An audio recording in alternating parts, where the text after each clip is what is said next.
9 கோளும் ஒன்றாய் காண அங்கு கற்பகம் என்னும் கடவுளின் மெய்யில்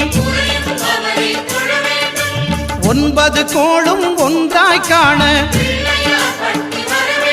அங்கு கற்பகம் என்னும் கடவுளின் மெய்யில்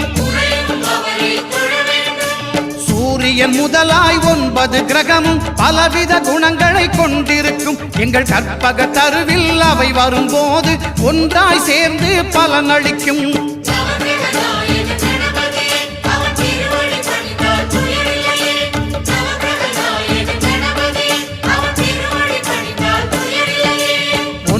கோளும் ஒன்றாய் காண அங்கு கற்பகம்